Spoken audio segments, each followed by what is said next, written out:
Okay, folks, it's your buddy Mike Messier, Mike's Instant Movie Review. Just saw Asphalt City, which is New York City, apparently, according to this film. Intense. Sean Penn plays a fire department, New York, FDNY, Fidney. I've never heard him say it like that, but he says that in the movie, Fidney. And he's got this young partner, kind of Denzel Washington, Ethan Hawke type of deal, if you remember that from Training Day. This is somewhat in that ballpark. Penn with a much more understated performance, as one might say. Should you go see it? Should you go not? I think it's a movie worth seeing. It's a drama.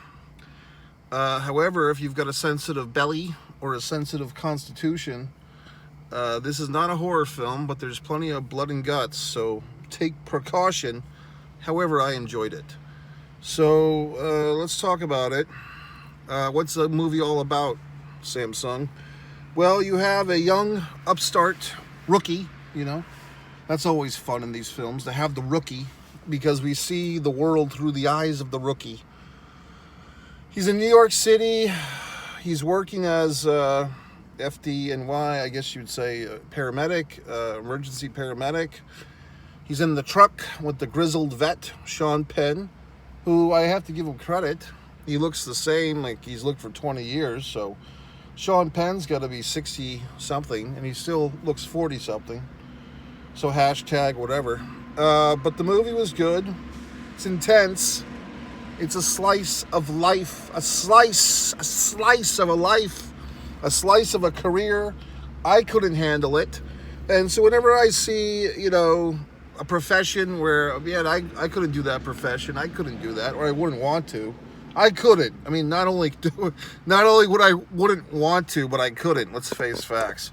Just the human interaction, the intensity, the lack of appreciation from you people. I get enough of that doing YouTube. So how am I going to be a fucking emergency EMT, for crying out loud? So we go through all these phases. We see all these intense things. We kind of get to the point with this movie where there's like 3 or 4 or 5 intense situations. There's blood, there's guts, there's intrigue. And we're kind of just waiting, like, okay, eventually something's going to happen where these partners have to make a choice, or someone's going to turn on each other. Now some strangers approaching my vehicle, so I have to be quiet for a moment. I just have to be quiet.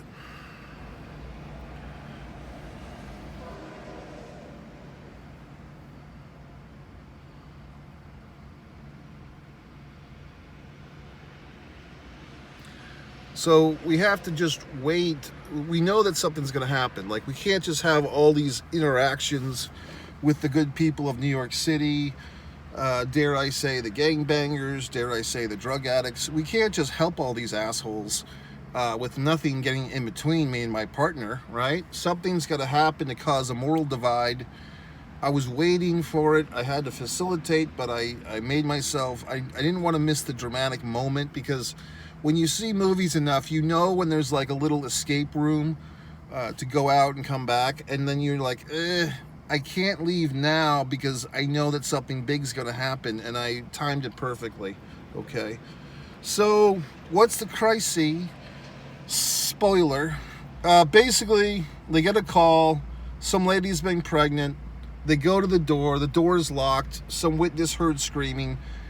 Sean Penn, the elder statesman, kicks the door in, and we see blood on the sheets, blood on the lady.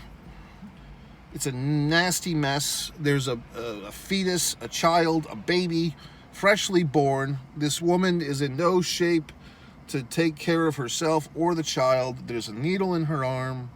There's blood and the placenta, or whatever the fuck, the rope, or whatever, it's the umbilical cord, or whatever the fuck.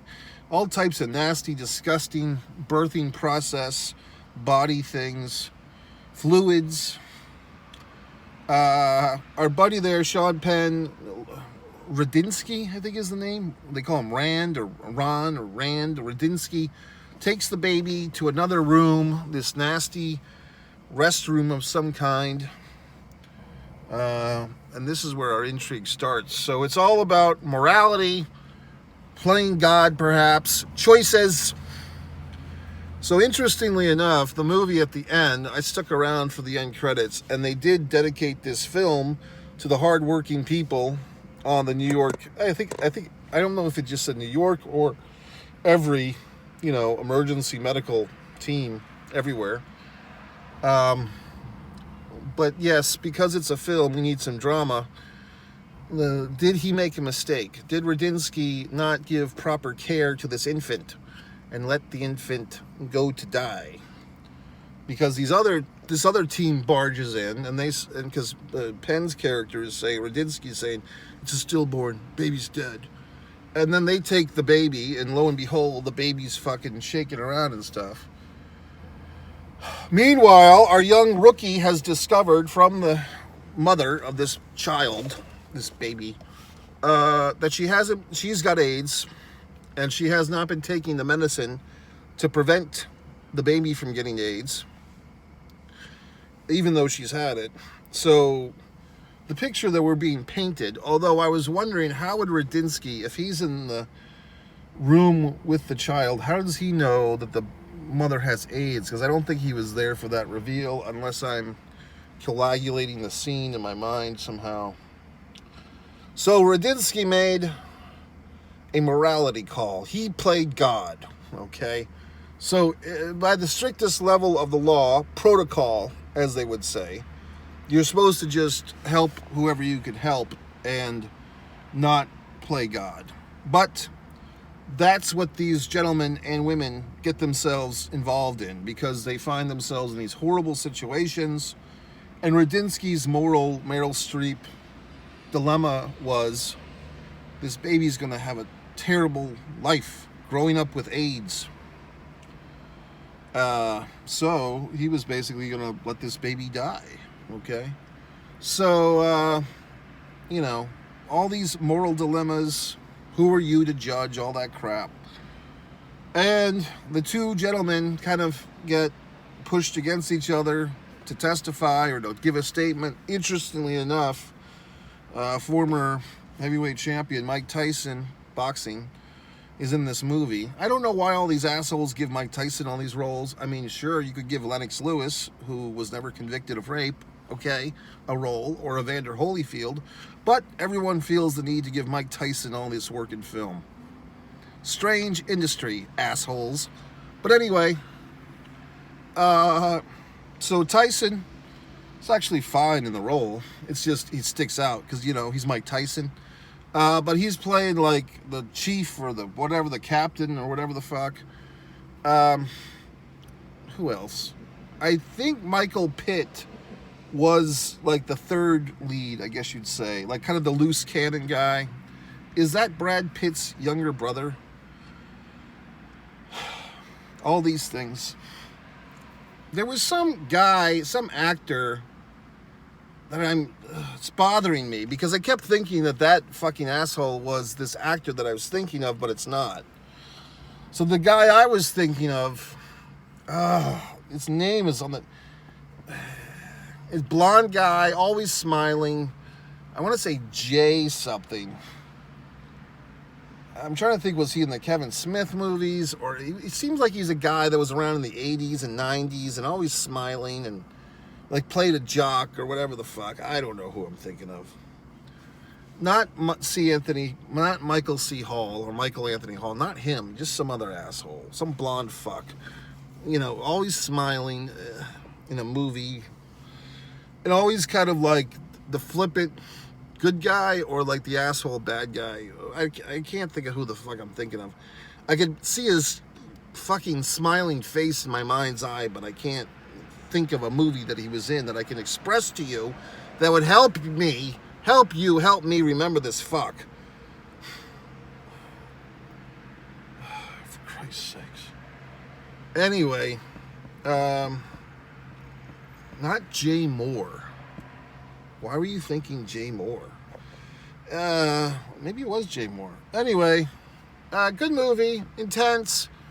Like I said, once you see this movie, you're not going to want to see another movie right after. It has to settle, it has to simmer in the stew that is your mind. like I said, when the movie started, I mean, I was having a little bit of Training Day flashbacks, and I felt like there was another movie that kind of was like this. Like, this is not the most unique movie. You're thrown into the grittiness of New York City. Gritty. And I think that New York City is really an interesting place. It's not a place that I particularly care to be, no offense to all my Mike Messier fans in New York City. It's just a little too intense for me. It's too much on 12, okay? I need like 6. It's just too intense. There's too many people, for Christ's sakes. I mean, look at all the lack of people where I am right now. You'd never get this in New York City. There's always some asshole doing some bullshit in New York City. How about that for a state motto or a city motto? I don't think I like cities that are named after the state they're in. I don't think I like that. Oh, New York City, New York. Okay. A little presumptuous. If you've ever met people from New York City, they always say shit like this. Oh, I'm from the city. Which city, asshole? Oh, there's only one city in their fucking mind. Because once you're in New York City, oh, now you're in the city. Oh, Poughkeepsie, Los Angeles, Chicago, those aren't the cities. New York City is the city. Oh, well, fine fucking how do you do? So I don't care for New York City people who think that their precious little city is the only city in the world. It might be the city that smells like rat piss, okay? But it's not the only city in the goddamn world. I don't know. It might be the city where you can play human chess with the homeless people, but it's not the only city in the world, okay? So anyway, not a big fan of New York City. I've had some good experiences there. I saw Eric Bogosian, one-man show. I saw the movie Kids in New York City. I saw a Yankees baseball game that they lost. I saw at the new stadium, MetLife, I suppose. I've seen all types of things in New York City, but like once a fucking again, it's an intense place, and I don't need that intensity in my life, okay? I mean, driving through, God. I mean, I'll drive through it. I mean, the best thing about driving through it is eventually you get to leave. You know what I mean? Not that I feel bad for the people, but I know a lot of people who love it. You know, I've always wanted to live in New York City. Okay, here you fucking go. You know, doesn't do it for me, folks. Just being honest. But Asphalt City, I mean, but at the same time, it is a cinematic place, because the fuckers like me who live in other cities, not the city, we get to watch the movies and say, God, I'm glad I don't live there.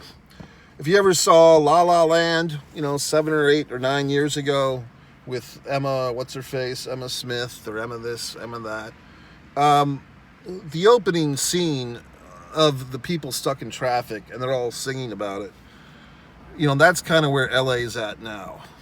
So I like LA. If I had to choose, if I had my Statue of Liberty with the fucking whatever the fuck, the weights or whatever the fuck, the Lady of Justice or the blind Lady of Choice or whatever the fuck she is, I would choose LA, okay?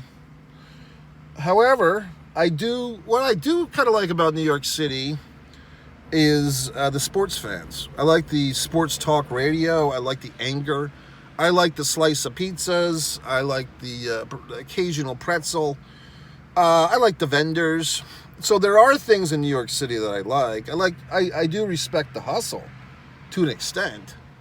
I just feel like it's just New York City is too much of New York City. It needs to be scaled back a tinge. Just turn the knob down a little bit, okay?